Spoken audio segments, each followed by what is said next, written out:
आप सभी को मेरा नमस्कार। बच्चों, आज हम लोग हिंदी व्याकरण का कक्षा 10 का जो मुख्य सिलेबस है रस, उसके बारे में विस्तार से अध्ययन करेंगे। रस के बाद फिर हम छंद पढ़ाएंगे और छंद के बाद अलंकार पढ़ाएंगे। तो आइए आज रस के बारे में अध्ययन किया जाए कि रस किसे कहते हैं। हालांकि आप कक्षा 9 में कुछ जानकारी जरूर लिए होंगे, थोड़ा बहुत नॉलेज रस के बारे में आपको होगा, लेकिन इससे पुनरावृत्ति भी हो जाएगी और हो सकता है कुछ नई चीज़ें आपको मिल जाएं। अब जिसे रस किसे कहते हैं, हमने रस की परिभाषा क्या होती है। आचार्यों ने रस को काव्य की आत्मा कहा है। कविता पढ़ने अथवा नाटक देखने से पाठक या दर्शक को जो आनंद प्राप्त होता है वह रस कहलाता है। रस के 4 अंग माने गए हैं: अस्थाई भाव, विभाव, अनुभाव और संचारी भाव। अब देखिए, रस का सीधा तात्पर्य मतलब किससे होता है? आनंद से होता है। यानी हम कविता को पढ़ते हैं, नाटक को देखते हैं, तो जो हमें आनंद प्राप्त होता है उसी को रस कहते हैं। क्लियर हो गया? और इसके कितने अंग होते हैं? 4 अंग होते हैं: अस्थाई भाव, विभाव और अनुभाव। अस्थाई भाव, विभाव, अनुभाव और संचारी भाव, ये 4 मुख्य अंग होते हैं। अब अस्थाई भाव किसे कहते हैं? सहृदय के हृदय में जो भाव अस्थाई रूप से विद्यमान रहते हैं उसे अस्थाई भाव कहते हैं। यह भाव रसत्व को प्राप्त होते हैं। थोड़ा छिपा हुआ देख लीजिए यहाँ, यही भाव रसत्व को प्राप्त होते हैं। क्लियर हो? दिख गया ना? फिर से देख लीजिए।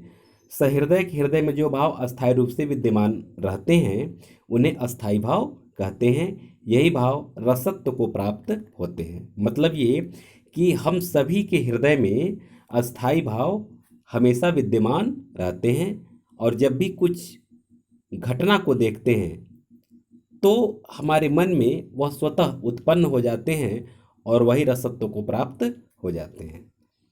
अब रस की संख्या कितनी होती है? कितने रस माने जाते हैं?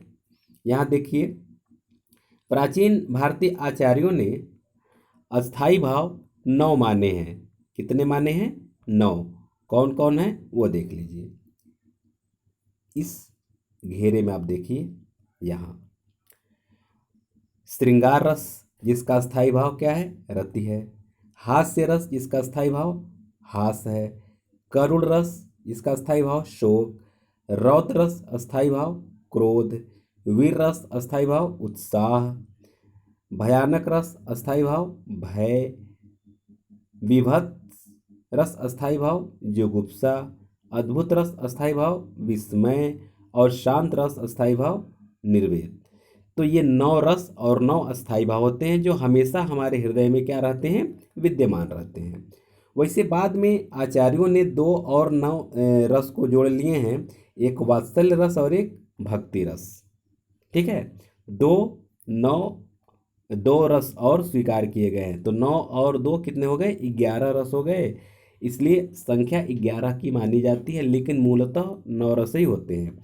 अब आप ये सोच सकते हैं कि फिर तो उसका स्थायी भाव क्या होगा? तो वात्सल्य का स्थायी भाव रति होता है। रति माने होता है प्रेम। इसको जानिए, रति माने क्या होता है? प्रेम। तो यहाँ श्रृंगार रस में जब नायक का नायिका के प्रति या नायिका के नायक के प्रति जब रति यानी प्रेम उत्पन्न होता है तो वहाँ श्रृंगार रस होता है। उसी तरह से जब रति किसके प्रति? बालक के प्रति उत्पन्न हो। जब रति किसके प्रति उत्पन्न हो? बालक के प्रति उत्पन्न हो, तो वहाँ वात्सल्य रस होता है। और जब रति यानी प्रेम ईश्वर के प्रति, भगवान के प्रति उत्पन्न हो तो वहाँ भक्ति रस होता है। अर्थात दोनों का अस्थाई भाव रति ही होता है, लेकिन वात्सल्य विषयक और भक्ति विषयक रति होता है। यही दोनों में अंतर होता है। क्लियर हो गया? अब आइए आगे बढ़ते हैं। अगला जो दूसरा इसका अंग है क्या है? विभाव। विभाव किसे कहते हैं? देखिए, जिसके कारण सहृदय को रस प्राप्त होता है वह विभाव कहलाता है। क्या? जिसके कारण सहृदय को रस प्राप्त होता है। अब सहृदय किसे कहते हैं इसको भी थोड़ा जान लीजिए। मतलब जो किसी चीज को सुनने, पढ़ने या देखने के बाद आनंदित होता हो, यानी जिसको आनंद की प्राप्ति होती हो, जो दिन दुनिया से बिल्कुल विरत है, जिसको कुछ देखने सुनने से कोई आनंद नहीं आ रहा है, उसको हृदयहीन कहते हैं, उसको सहृदय नहीं कहते हैं। इसीलिए यहाँ कहा जा रहा है सहृदय को रस प्राप्त होता है वह विभाव कहलाता है। और अर्थात यह अस्थाई भाव का कारण ही विभाव होता है। माने जिस कारण अस्थाई भाव जागृत होते हैं उसको क्या कहते हैं? विभाव कहते हैं। जिस चीज को देख करके, जिस कारण से हमारे अंदर के भाव, जैसे मान ली जिस कारण से हमारे हृदय में रति उत्पन्न हो, जिस कारण से हमारे हृदय में हास उत्पन्न हो, जिस कारण से हमारे हृदय में शोक उत्पन्न हो, तो उस कारण को क्या कहते हैं? हम विभाव कहते हैं। क्लियर हो गया? अब विभाव कितने प्रकार के होते हैं? दो प्रकार के होते हैं, क आलंबन विभाव और ख उद्दीपन विभाव। ठीक है। अब आलंबन विभाव किसे कहते हैं ये देख लीजिए। आलंबन विभाव वह कारण है जिस पर भाव अवलंबित रहता है, अर्थात जिस व्यक्ति या वस्तु के प्रति मन में रति आदि अस्थायी भाव उत्पन्न होते हैं उसे आलंबन कहते हैं। जिस व्यक्ति के मन में स्थायी भाव उत्पन्न होते हैं उसे आश्रय कहते हैं। जैसे उदाहरण के तौर पर पुत्र रोहिताश्व की मृत्यु पर विलाप करती हुई शैव्या आश्रय है और रोहिताश्व आलंबन है। यह शोक का अस्थायी भाव है। शायद हो सकता है आपके समझ में न आ रहा हो, कुछ लोग समझ रहे होंगे, लेकिन हो सकता है कुछ के समझ में न आ रहा हो, तो और मैं क्लियर कर देना चाहता हूँ। जिसे आलंबन किसे कहते हैं? माने जिस पर भाव अवलंबित होता है। मतलब ये कि जैसे उदाहरण के तौर पर पुष्प वाटिका में जब सीता राम को देखती हैं तो सीता के मन में रति उत्पन्न होता है, यानी प्रेम उत्पन्न होता है। तो सीता का ये जो अस्थाई भाव है, यानी रस जो सीता को प्राप्त हो रहा है, वह किस पर अवलंबित है? तो राम पर अवलंबित है। माने राम को नहीं देखती तो इनके मन में रति उत्पन्न नहीं होता। क्लियर हो गया ना? यानी प्रेम उत्पन्न नहीं होता, इसलिए वहां आलंबन कौन है? श्री राम है। अब जिसके मन में अस्थाई भाव उत्पन्न होता है वह क्या होता है? आश्रय होता है। क्लियर हो गया ना? आश्रय। तो सीता क्या हो गई? आश्रय हो गई। माने राम आलंबन हो गए और सीता आश्रय हो गई। उसी तरह से शैव्या जब अपने पुत्र रोहिताश्व को देखती है को मर चुका है, तो रोहिताश्व की मृत्यु के बाद वह शैव्या विलाप करने लगती है। तो आलंबन कौन हो गया? किसको देख कर को विलाप कर रही हैं? अपने पुत्र रोहिताश्व को देख कर के विलाप कर रही हैं। तो रोहिताश्व क्या हो गए? आलंबन हो गए। आश्रय कौन हो गई? शैव्या हो गई। माने जिसके मन में अस्थाई भाव उत्पन्न होता है वो आश्रय होता है, और जिसको देख करके उत्पन्न होता है वो आलंबन होता है। आशा है आपको समझ में आ गया होगा। ठीक है। दूसरा देखिए, उद्दीपन विभाव किसे कहते हैं? आलंबन तो क्लियर हो गया। उद्दीपन विभाव, तो जो आलंबन द्वारा उत्पन्न भाव को उद्दीप्त करते हैं उन्हें उद्दीपन विभाव कहते हैं। जैसे भय अस्थाई भाव को उद्दीप्त करने के लिए सिंह का गर्जन, उसका खुला मुंह, जंगल की भयानकता आदि उद्दीपन विभाव है। शायद इस तरह से आपको न समझ में आ पाया हो, या कुछ लोग समझ में आ भी गया हो, तो और मैं क्लियर कर देना चाहता हूं कि उद्दीपन विभाव माने जिससे भाव उद्दीप्त होते हैं, जिससे अस्थाई भाव क्या होते हैं? उद्दीप्त होते हैं, यानी पैदा होते हैं। तो क्या देख करके पैदा होते हैं? यहाँ एग्जाम्पल दिया है कि सिंह का गर्जना, उसका खुला मुख, जंगल की भयानकता, ये तीनों चीज मिल करके हमारे मन में एक चीज उद्दीप्त करते हैं। क्या? भय, डर। तो भय नामक जो भाव यानी अस्थाई भाव उद्दीप्त होता है, तो किस कारण से होता है? सिंह का खुला हुआ मुख हम देख रहे हैं, सिंह गर्जन कर रहा है, जंगल का परिवेश है, निर्जन वातावरण है, इसलिए जाहिर सी बात है कि हमारे मन में भय उत्पन्न होगा। तो यह जो है कि भयानक रस का जिसे यहाँ निष्पत्ति होती है, भयानक रस की निष्पत्ति होती है। जैसे शोक में देखिए, शैब्या विलाप कर रही है। अब यहाँ क्या है, उद्दीप्त करने का भाव क्या है यहाँ, कि उसका पुत्र रोहिताश बोल नहीं रहा है, उसके शरीर में कोई हलचल नहीं हो रही है, उसकी सांसें अवरुद्ध हो चुकी हैं, वह पलक भी नहीं झपका रहा है। यानी ये सभी के सभी संकेत यह पैदा कर रहे हैं कि वह मर चुका है।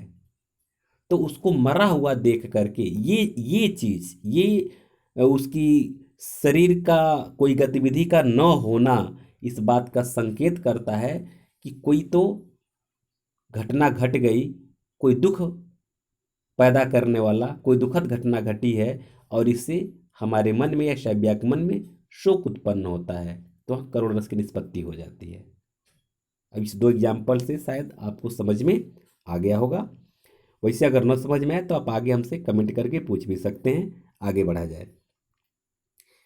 तीसरा जो भाव है वह क्या है, अनुभाव। सॉरी, तीसरा जो अंग है, ठीक है, वह क्या है, अनुभाव। रस के जो तीसरा अंग है, अनुभाव किसे कहते हैं, स्थायी भाव के जागृत होने पर आश्रय की बाह्य चेष्टाओं को अनुभाव कहते हैं। जैसे भय उत्पन्न होने पर आदमी का हक्का बक्का हो जाना, रोंगटे खड़ा हो जाना, कांपना, पसीने से तरतर हो जाना, ये जो भी चीजें हैं यह क्या हैं, बाह्य क्रियाएं हैं। यानी बाह्य क्रियाओं को हम क्या कहते हैं, अनुभाव कहते हैं। जैसे दो तीन एग्जाम्पल मैं आपको बता रहा हूं। हम जब सिंह को देखते हैं जंगल में, उसका खुला हुआ मुंह, वह गरज रहा है, तो क्या क्या चीजें होती हैं, हमारी गिग्गी बंध जाती है, हम हक्का बक्का हो जाते हैं, हमारे रोंगटे खड़े हो जाते हैं, हम डर के मारे कांपने लगते हैं, हम पसीने से तरबतर हो जाते हैं, और भी बहुत सारी बाह्य क्रियाएं होने लगती हैं। ज़्यादा अगर दिक्कत हो गया तो चक्कर खाकर गिर भी जाते हैं। ये सब क्या है, बाह्य क्रियाएं हैं। इन्हीं बाह्य क्रियाओं को क्या कहते हैं, अनुभाव कहते हैं। तो ये तो हुआ भयानक रस में। अब जैसे करुण रस में क्या होता है, करुण रस का अनुभाव क्या होगा, वाह्य क्रियाएं। जैसे शैब्या अपने पुत्र रोहिताश को देख करके वह सीना पीट पीट करके विलाप कर रही है, तो विलाप करना, उसका रुदन करना, उसका उसका नाम ले लेकर के दुख भरी पुकार करना, और उसको चक्कर आना, या फिर समय समय पर बेहोश हो जाना, ये सब सारी चीज़ें ये बाह्य क्रियाएं हैं। उसके आंख से आंसू आना, ये सब क्या है, बाह्य क्रियाएं हैं। तो इसी बाह्य क्रियाओं को हम क्या कहते हैं, अनुभाव कहते हैं। क्लियर हो गया। अब यहाँ कुछ ध्यान देने वाली बात है कि यह भाव यानी कि कारण से उत्पन्न हो। ये नहीं कि अब अगर गर्मी में हमें पसीना आ रहा है तो हम ये कह दें कि नहीं, हमारे अंदर जो है कि यह बाह्य क्रियाएं हो रही है, यानी अनुभाव हो रहा है, तो कोई रस इससे निष्पन्न हो रहा है, तो ऐसा कुछ नहीं है। अगर मान लीजिए कि हम जाड़े से कांप रहे हैं, तो जाड़े से कांपना, गर्मी से पसीना आना, ये सभी बाह्य क्रियाएं हैं, लेकिन यह अनुभाव के दायरे में नहीं आएंगी, क्योंकि जब तक हमारे अंदर कोई अस्थायी भाव उत्पन्न नहीं होगा और उसके कारण से ये सब अनुभव नहीं पैदा होंगे, तब तक वह उन सब चीज़ों को हमारे अनुभव के दायरे में नहीं ला सकते हैं। बात क्लियर हो गई, ठीक है, आगे बढ़ा जाए। अब अगला जो चौथा जो अंग है क्या है, संचारी भाव। अब संचारी भाव किसे कहते हैं, आश्रय के मन में उठने वाले अस्थिर मनोविकारों को संचारी भाव कहते हैं। ये मनोविकार पानी के बुलबुले की भांति बनते और मिटते रहते हैं, जबकि स्थायी भाव अंत तक बने रहते हैं। प्रत्येक रस का स्थायी भाव तो निश्चित है, पर एक ही संचारी अनेक रसों में होता है। जैसे शंका श्रृंगार में भी हो सकती है और भयानक में भी हो सकती है। अस्थायी भाव भी दूसरे रस में संचारी भाव हो जाते हैं। जैसे हास्य रस का स्थायी भाव हास और श्रृंगार रस संचारी भाव बन जाता है। संचारी भाव को व्यभिचारी भाव भी कहा जाता है। शायद आपको समझ में न आया हो, आगे देखिए मैं कैसे समझा रहा हूँ, उसको समझने का प्रयास करिए। संचारी भाव किसे कहते हैं, आश्रय के मन में उठने वाले अस्थिर मनोविकार। अस्थिर मनोविकार माने जो अनुभाव होते हैं वो वही विकार तो क्या है, अस्थिर मनोविकार संचारी भाव के अंतर्गत आते हैं। जैसे मान लीजिए शेर को हम देखते हैं तो डर के नाते हमारे रोंगटे खड़े हो जाते हैं, लेकिन रोंगटे हमेशा घंटों तक खड़े नहीं रहते हैं, कुछ ही मिनट के बाद या कुछ ही सेकंड के बाद वो रोंगटे फिर अपने आप गिर जाते हैं, फिर पसीना आने लगता है। पसीना जब आने लगता है तो ऐसा नहीं कि हमको घंटा 2 घंटा 4 घंटा पसीना ही आता है, कुछ सेकंड पसीना आता है, चक्कर आता है, घिघी बनती है। ये जो भी क्रियाएं होती हैं ये क्षणिक होती हैं, और ये पानी के बुलबुलों की भांति जो कि बनते मिटते रहते हैं। यानी कि कभी जो है कि आपका रोंगटा खड़ा हो जाएगा, कभी पसीना आना शुरू हो जाएगा, कभी घिघी बंध जाएगी, कभी आप चिल्लाना शुरू कर देंगे, कभी चक्कर आएगा, कभी ये सब चीज़ें पल पल क्या होती रहती हैं, बनती मिटती रहती हैं। इन्हीं चीज़ों को, इन्हीं मनोविकारों को क्या कहते हैं, संचारी भाव कहते हैं। अब बात यह है कि कभी कभी कुछ संचारी भाव ये जो है कि अस्थाई भाव भी बन जाते हैं, ठीक है ना। संचारी भाव कभी कभी क्या हो जाते हैं, अस्थाई भाव बन जाते हैं। जैसे हास्य रस का अस्थाई भाव क्या है, हास्य है, जो कभी कभी श्रृंगार में क्या होता है, संचारी भाव बन जाता है। माने श्रृंगार में संचारी भाव, ये हास्य में जो हास होता है यह अस्थाई भाव बन जाता है। यानी कभी कभी कुछ संचारी भाव, ऐसे समझिए, कुछ संचारी भाव अस्थाई भाव हो जाते हैं और कुछ अस्थाई भाव संचारी भाव में परिणित हो जाते हैं। वह समय और परिस्थिति के अनुसार ऐसा होता है। और संचारी भाव को क्या कहते हैं, व्यभिचारी भाव, इसका दूसरा एक नाम है व्यभिचारी भाव, इसे हम कहते हैं। अब रस तो कितने मैं आपको बताया हूँ, 9, बाद में 2 और जोड़े गए, यानी 11 हो गए। तो उन 11 रसों में आपके सिलेबस में यानी कक्षा 10 के सिलेबस में केवल 2 ही रस है। कौन कौन, हास्य रस और करुण रस। तो इस वीडियो में मैं केवल इसी पर फोकस करूंगा, हास्य और करुण रस पर ही फोकस करूंगा, क्योंकि जब मैं रस का वीडियो बनाऊंगा, जब मैं कंप्लीट व्याकरण के जब मैं वीडियो बनाऊंगा तो मैं पूरा का पूरा 9 रस का डिटेल व्याख्या करूंगा, आप उसको वहां से देख सकते हैं। तो इस समय मैं कक्षा 10 के सिलेबस के लिए स्पेशल वीडियो बना रहा हूं, इसलिए हास्य और करुण रस पर ही मैं फोकस करूंगा, ठीक है। आगे बढ़ते हैं। अब हास्य रस किसे कहते हैं, यहां देखिए परिभाषा दिया हुआ है हास्य रस का। विभाव, अनुभाव, संचारी भाव के संयोग से पूर्णता को प्राप्त हास नामक मनोविकार हास्य रस उत्पन्न करता है। क्लियर हो गया। विकृत रूप, आकार, वेश, वाणी, चेष्टाओं को देखकर हास नामक मनोविकार की परिपुष्टि होने पर हास्य रस की उत्पत्ति होती है। क्लियर हो गया। मतलब ये कि जिसमें विभाव भी हो, अनुभाव भी हो, संचारी भाव, इन तीनों के संयोग से जब पूर्णता प्राप्त होती है और हास नामक मनोविकार उत्पन्न होता है, वहीं पर हास्य रस होता है। और ये होता कैसे है, किसी का विकृत रूप, मान ली कोई जोकर है, उसका रूप ही ऐसा है कि देखते ही हंसी आती हो, उसका आकार नाटा है, बहुत लंबा है, बहुत छोटा है, उसका जो शारीरिक बनावट है वह भी विचित्र प्रकार का है, तो वो आकार देख करके हमको हंसी आती हो, उसका वेशभूषा देख करके हंसी आती हो, उसकी वाणी देखकर हंसी आती हो, उसकी चेष्टा को देखकर हंसी आती हो। यानी ये इन सब क्रियाओं से जब हमें हास यानी हंसी उत्पन्न होती है, हास नामक मनोविकार उत्पन्न होता है, तो वही हास रस की उत्पत्ति हो जाती है। क्लियर हो गया। यहाँ उदाहरण दिया है, आप इसको जरूर याद कर लेंगे, परीक्षा के दृष्टिकोण से बहुत महत्वपूर्ण है, क्योंकि परीक्षा में उदाहरण से परिभाषा पूछता है, ठीक है।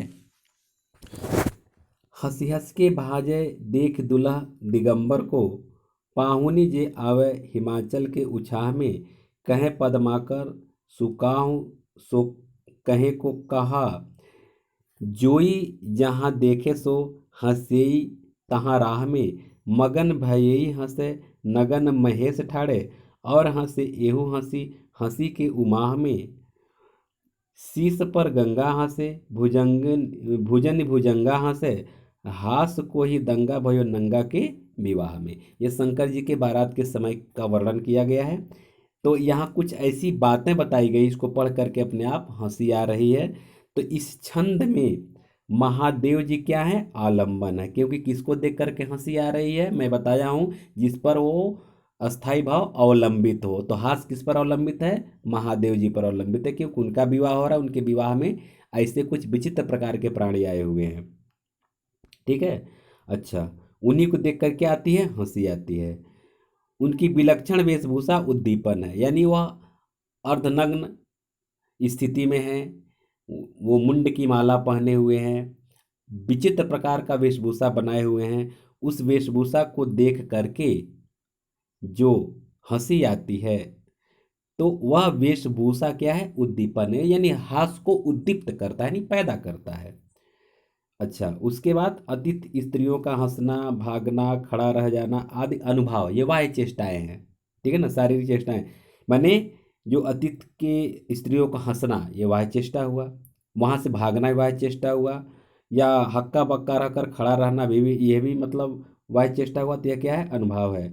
और भय, हर्ष, चपलता संचारी भाव है।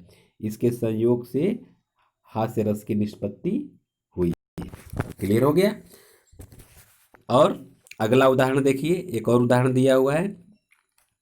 बिंद के वासी उदासी तपोव्रत धारी महाबिनु नारी दुखारे, गोमतित्तीय तरी तुलसी सो कथा सुनि भय मुनिवृंद सुखारे, होय शिला सब चंद्रमुखी परसे पद मंजुल कंज तिहारे, कीनी भली रघुनायक जू करुणा करी कानन को पगु धारे। इसमें भी जो है हास्य नामक अस्थाई भाव उत्पन्न हो रहा है, इसलिए यहाँ हास्य रस है। ठीक है। तो आशा है कि आपको हास्य रस समझ में आ गया होगा। दो उदाहरण भी है, आप इसमें से कोई उदाहरण याद कर सकते हैं, या इसी तरह का कोई उदाहरण और भी आप चाहें तो ढूंढ सकते हैं, जिससे पढ़ने पर हंसी उत्पन्न होती हो, और ये विभाव, अनुभाव, संचारी भाव का संयोग उसमें बना हुआ हो, तो आप उस उदाहरण को लिख सकते हैं। ठीक है, आगे बढ़िए। करुण रस, दूसरा रस आपको क्या पढ़ना है, करुण रस पढ़ना है। अब करुण रस क्या है, शोक नामक अस्थाई भाव, विभाव, अनुभाव तथा संचारी भाव के संयोग से करुण रस की निष्पत्ति होती है, अर्थात प्रिय वस्तु तथा व्यक्ति के नाश या अनिष्ट से हृदय में उत्पन्न क्षोभ को करुण रस कहते हैं। जिसे देखिए, जब हमारे मन में शोक नामक अस्थाई भाव उत्पन्न होता है और अनुभाव संचारी भाव के संयोग से करुण रस की निष्पत्ति होती है। जैसे कोई प्रिय वस्तु है, किसी व्यक्ति के विनाश या अनिष्ट की कल्पना करके हमारे मन में जो सुषुप्तावस्था में शोक नामक अस्थाई भाव छिपा रहता है, वह उद्दीप्त हो जाता है, और उसके कारण करुण रस की निष्पत्ति होती है।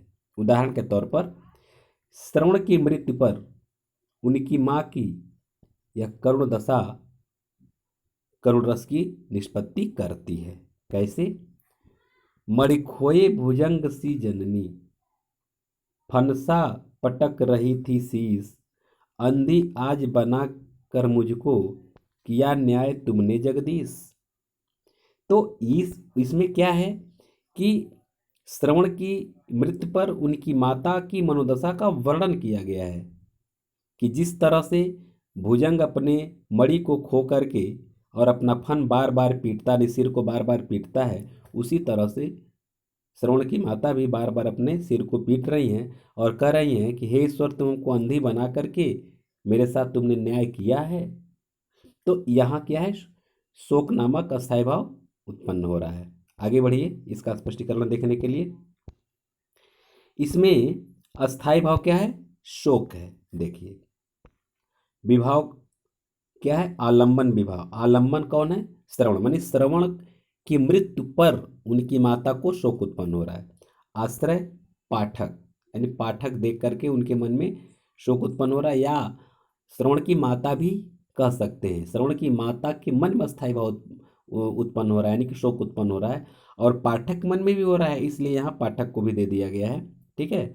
और इसके बाद क्या है, उद्दीपन कौन है, दशरथ की उपस्थिति, माने दशरथ के बाण से श्रवण की मृत्यु हुई थी। तो दशरथ को देख करके यह दुख और बढ़ जाता है, क्योंकि हंता यानी हत्या करने वाला सामने ही खड़ा है, तो उसको देख करके गुस्सा आना या शोक होना स्वाभाविक है। उसके बाद अनुभाव क्या है? सिर पटकना, यानी वाह चेष्टा, इसको जो सिर पटक पटक कर रो रही है, यह क्या है? अनुभाव है। संचारी भाव स्मृति, विषाद, प्रलाप, दुख भी है, याद है, पुरानी यादें जुड़ी हुई रहे हैं, और प्रलाप भी, यानी कि रुदन भी कर रही हैं। इनके संयोग से करुणरस की निष्पत्ति होती है। एक अन्य उदाहरण है, शोक विकल सब रोवहि रानी, रूप रास बल तेज बखानी। यह भी जो है कि 2 लाइन का है, यह भी याद कर सकते हैं, काफ़ी आसान सा ये उदाहरण हो जाएगा। इस तरह से वैसे वीडियो थोड़ा सा लंबा हुआ, और आप अब तक बड़े धैर्य के साथ इस वीडियो को सुने और देखें। निश्चित है कि आप जीवन में सफल होना चाहते हैं, इसीलिए आप अब तक धैर्य रख करके इस वीडियो को देखें। इसके लिए आप सभी लोगों को बहुत बहुत धन्यवाद। इसी तरह से वीडियो को देखते रहिए। अगर हमारे सभी पाठ्यक्रम को, व्याकरण को, रस, छंद, अलंकार, धातु रूप, शब्द रूप, पर्यायवाची, विलोम, सब कुछ अगर आप पढ़ना चाहते हैं तो हमारे चैनल को सब्सक्राइब कर लीजिए, और प्लेलिस्ट में जा करके पूरा का पूरा मटेरियल आपको एक ही प्लेटफार्म से मिल जाएगा। और अपने दोस्तों को अधिक से अधिक शेयर करिए ताकि उनको भी लाभ प्राप्त हो। आप सबको बहुत बहुत धन्यवाद।